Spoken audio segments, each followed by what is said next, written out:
Astagfirullahaladzim. Iya, Atau dia meminjamkan uang riba kepada orang lain, habis itu dia, ya Allah ampun dosaku. Pertanyaannya bang, mau nanya nih. Pertanyaan kira-kira, semua dosa itu apakah Allah akan dihapuskan dengan sholat?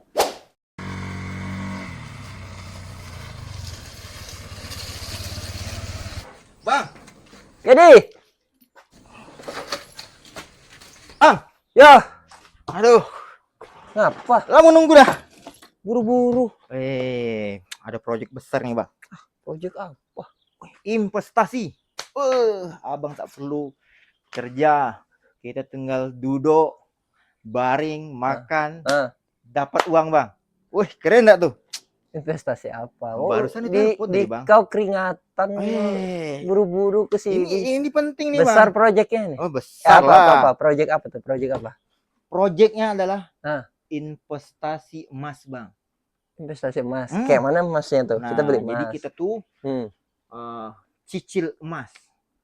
Jadi kita cicil emas kan. Jadi kita per bulan tuh tidak perlu lagi kemudian beli emas. Kalau beli emas sekaligus kan nggak ada duit bang.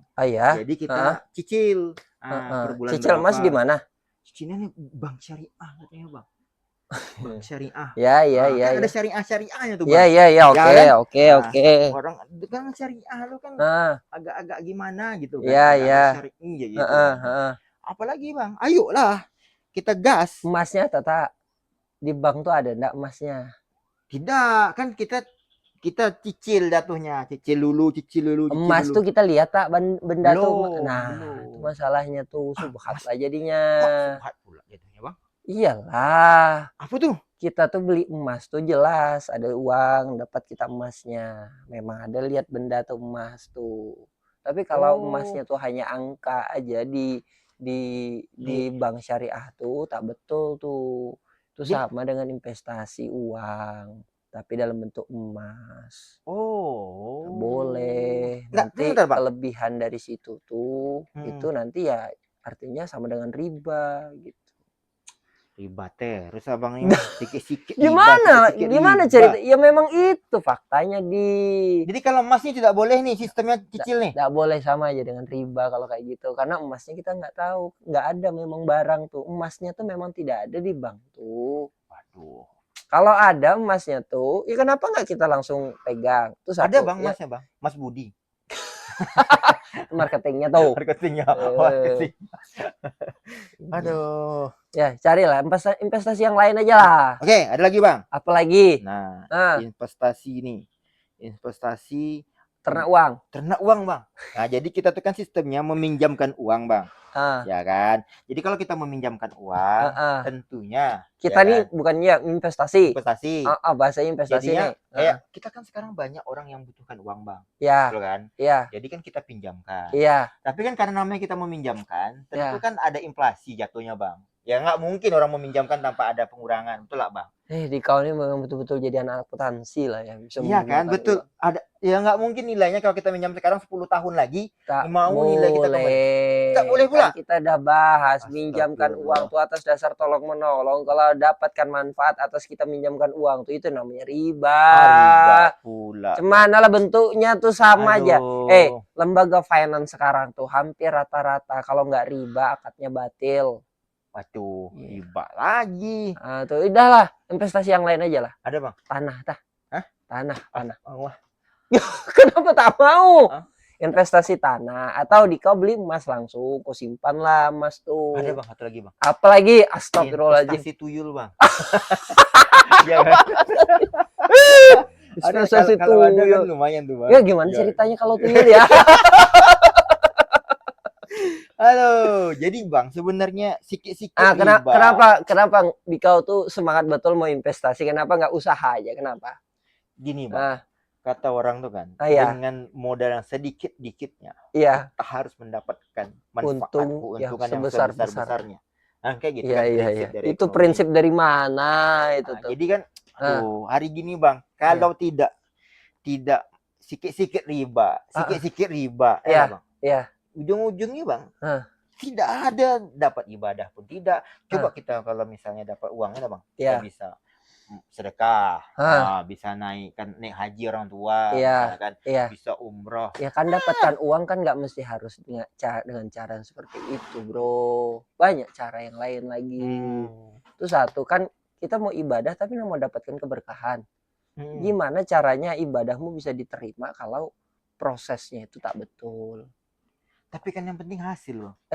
Beda dalam Islam tuh proses yang dinilai bukan hasil. Jadi dalam Islam tuh yang dinilai itu adalah prosesnya sesuai syariat atau tidak. Hasil itu urusan Allah. Gitu. Dikau mau niatnya umroh, dikau tabunglah, berikhtiarlah dengan cara yang halal gitu kan. Walaupun tak tercapai dikau umroh, insya Allah udah kasih pahala umroh. Berbeda jika misalkan dikau tuh mau umroh, terus ada investasi yang menjanjikan nih, udahlah mau investasi tapi akadnya batil, tapi bermasalah, dapat keuntungan dari itu, dikau pergi ke umroh dapat juga hasilnya. Nah, umroh dikau tuh sah enggak? Ya kalau sesuai dengan rukun dan syaratnya sah, tapi prosesnya itu yang akan terjadi masalah.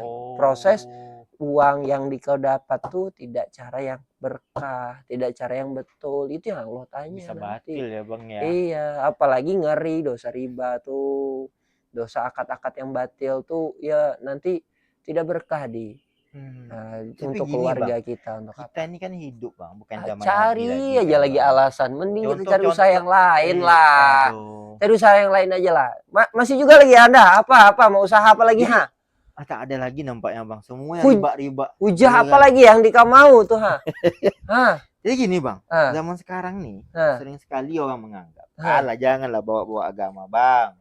Kan kata orang bilang yang agama tuh. Kalau tak bawa agama, bawa siapa lagi? Ya bawa lah dunia kan. Bawa bapak, bawa mama. Bukan ada orang bilang gitu kan. Ya. Yang penting makan dulu kayak gitu kan. Masalah halal haram itu kan urusan Tuhan. Itu bahaya tuh ucapan kayak gitu. Iya kan. Jadi istilahnya kata orang tuh yang penting sholatnya. Kan kata Ustaz tuh kan itu Bang. Gitu gini katanya. Ya apapun dosamu gitu kan. Yang penting kamu jangan ninggalkan sholat. Jadi ada orang menganggapan gitu. Terserah dosa apa aja nanti penting sholat gitu ya. Korupsi, paginya korupsi, sholat ya. Istighfar, astagfirullahaladzim. Allah kan maha pengampun. Iya. Berzina dia kayak gitu kan. Malam tuh dia sholat subuh, tahajud. Obat dia. Astagfirullahaladzim. Iya. Atau dia meminjamkan uang riba kepada orang lain. Habis itu dia, ya Allah ampun dosaku. Pertanyaannya Bang, mau nanya nih. Pertanyaan kira-kira semua dosa itu apakah Allah akan dihapuskan dengan sholat atau tidak sholat? Enggak lah. Tidak serta-merta dengan sholat tuh Allah hapuskan dosa-dosanya. Contohnya dosa berzina. Dosa berzina tuh sekalipun 1000 tahun dikau sholat, dosa zina tuh tidak akan gugur selama dikau memang menebus dosanya. Apa yang cara untuk menebus dosa berzina tuh? Kalau dikau udah menikah tuh rajam sampai mati baru tertebus dosanya. Kalau tak rajam sampai mati tak akan hilang dosa tuh. Berat juga ya Bang. Jadi tidak serta-merta orang sholat, taubat, Allah ampuni dosanya. Tidak semuanya deh. Karena ada dosa-dosa. Ada dosa-dosa yang khusus gimana cara menebusnya. Misalnya dosa zina. Itu nggak bisa dikau tebus 1000 tahun, 10.000 tahun dikau sholat beribadah. Tak akan hapus dosa zina tuh. Sebelum ditebus dengan cara apa? Kalau tak dicambuk 100 kali bagi yang sebelum menikah. Atau rajam sampai mati. Itu syariat ya Bang. Itu syariatnya. Ya memang kayak gitu. Gimana bisa tuh? Nah kalau sekarang kayak mana? Sekarang tidak diterapkan hukum kayak gitu. Ya udahlah berusaha kita bagaimana hukum itu agar diterapkan. Nah setidaknya kita hidup dalam keterpaksaan di kondisi yang sekarang. Nah kalau misalkan dosa riba. Dosa riba tuh gimana cara menebusnya? Bersihkan dulu hartamu. Jangan makan harta itu dulu baru engkau taubat gitu. Tapi kalau taubat tapi masih tetap makan harta itu ya gimana Allah mau membersihkannya? Boro-boro Allah ampuni. Allah dengar aja doamu nggak sampai gitu. Doanya aja nggak sampai gitu. Boro-boro Allah ampuni. Gimana ceritanya? Jadi tidak semata-mata ketika kita melakukan kemaksiatan atau apa langsung diampuni. Bertobat langsung ampun. Enggak lah, memang Allah Maha Pengampun tapi Allah mengampuni dosa-dosa yang hubungannya dengan Dia saja. Hablum minallah. Tapi kalau orang korupsi itu hablum minallah, hablum minanas. Hablum minanas tuh Jadi caranya gimana, Bang? Iya harus dibalikin dulu.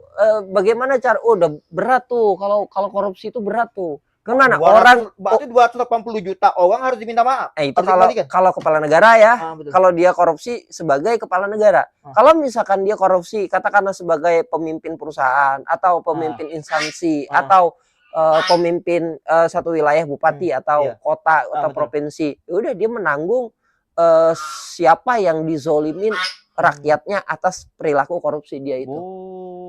Nah, lalu gimana dia menebusnya? Dia balikin lagi, dia kembalikan lagi, membuat orang yang dizolimin itu redo dan mau memaafkan. Berat di gimana cara selama ini banyak yang salah di. Dan jadi orang menganggap semua dosa itu ketika dibawa istighfar, dibawa sholat, Allah Maha Pengampun. Mana pula? Iya betul, Allah Maha Pengampun, tapi Allah mengampuni dosa yang berhubungan dengan dia. Apalagi sampai yang kemarin, Bang, yang memfitnah, apalagi menggunjing, menyakiti, membuli, woi, itu berarti harus minta maaf ya, Bang. Iyalah. Kalau tak mati orangnya, Bang. Kalau misalkan orang yang dibully mati atau orang yang difitnah mati, udahlah, dia tuntutlah di akhirat nanti. Itulah kata Rasul. Kata bilang dia kepada sahabat, kau tahu enggak orang yang bangkrut tuh kayak mana? Iya, ngomonglah sahabat, yang bangkrut itu ya Rasulullah, ketika dia bawa perniagaan yang banyak, lalu pulang-pulang dia habis perniagaannya, untung tak ada. Iya betul kata Rasul, tapi bukan itu yang dimaksud. Nah, apa cerita orang bangkrut tuh?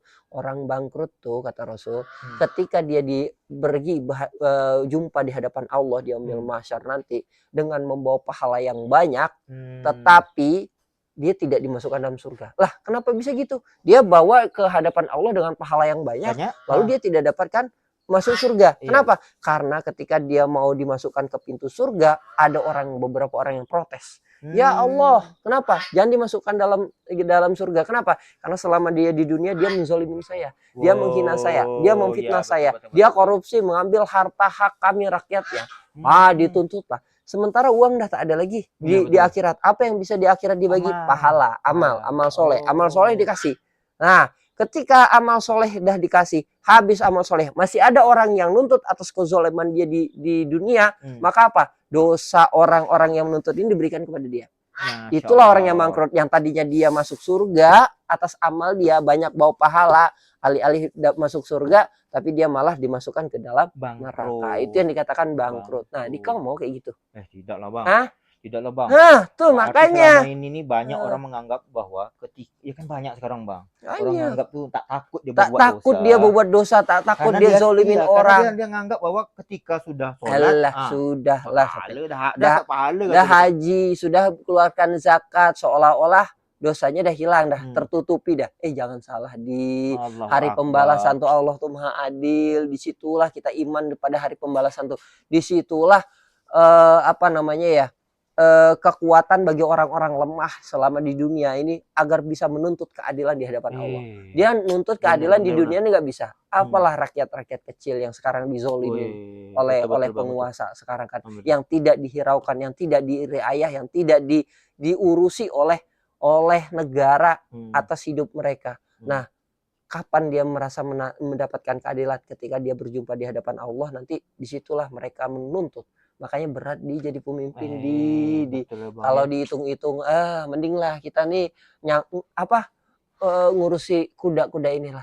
Kenapa? Karena jangankan itu dia ngurusi orang dia ngurusi kudanya aja. Sempat kuda nih kita kandang, kita nggak kasih makan, dia nanti akan nuntut di akhirat. Coba bayangkan, kuda loh dia, apalagi manusia nih.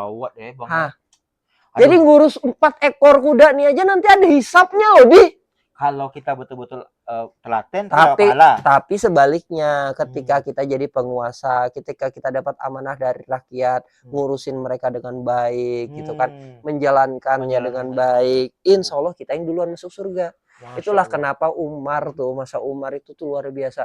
Dia yang rela mikul gandum, meletakkan, membawakan langsung ke rumah fakir miskin yang keluarga yang kelaparan yang mau masak batu itu. Dia langsung. Kenapa? Karena dia tidak mau nanti di akhirat tuh dituntut. Karena dia mau meringankan hisapnya langsung di akhirat. Dia langsung turun tangan. Padahal ajudannya ada. Berarti selama ini, Bang, salah ternyata bang. Nah, itu Persepsi makanya. kita tuh mayoritas Jadi gitu. di kau tuh jangan seolah-olah beribadah saja, habis itu Hmm. urusan muamalah tuh melanggar syariat, tak betul kayak gitu tuh. Oh, ya Allah, bang. Salah. Ada lagi bang, Apa, bisnis bang. apa lagi, apa Kayak- lagi? Kayaknya kita tidak perlu bisnis lain bang. Jadi Ada satu lagi bisnis bang. apa bisnis apa coba? Bisnis. Hah? Kok tadi tuyul tak boleh ya? Tak boleh. Tak boleh ya, Ada tak boleh. tuyulnya ada memang. Bisa lihat tuh ya. Kalau Penasaran aku bentuk tuyul tuh kayak mana tuh? ada bang, Apa? tuyul kan botak tuh. Ah iya. Pokoknya orang yang Ini parah nih. Jangan bercanda itu ya. Jangan bercanda tuh ya. Jangan dibilang orang baru pulang naik haji itu tuyul. Oh, atau babi ngepet. Babi ngepet kan dia ngepet bang. Kita kan nerima dapat sedekah. Tapi kan kita melihara babinya. Eh, Tunggu pertanyaannya itu ada atau tidak gitu? ya kata orang kan ada bang. Kata orang. Di mana kita nuntutnya? Gua mana? Penasaran. Sama itu syirik juga lah. Penasaran pengen tahu aja. Kalau Iya, kita rekam iya. gitu gimana proses? Bentuknya. Hai guys, ini Iya. proses babi ngepet. Ih kalau benar kalau Nah. benar. Dapat bisnis baru. Enggak, ada bisnis baru. Hmm. Kenapa? Kita nggak usah perintahkan babi itu ngepetnya uang, senjata, ya kan gitu. Kita kirim tuh babinya tuh ke Israel. Nah, di kepet-kepetnya senjatanya tuh datang ke sini. Iya juga ya bang. Ya kan? Pindah di. Jadi bagus kayak gitu. Udahlah di, kita usaha tahu enggak kalau dalam Islam itu harta itu ada dua. Apa tuh? Yang betul-betul harta itu. Nah, yang pertama, yang satu tanah, yang kedua emas. Jadi kalau di kau memang mau punya investasi, nah berinvestasilah tuh dua itu. Insya Allah ini tidak akan menyusut, tidak akan terprovokasi. Ada lagi bang. Ada apa lagi? Apa? Janda kaya bang. Udah lah, pergi lah di kau.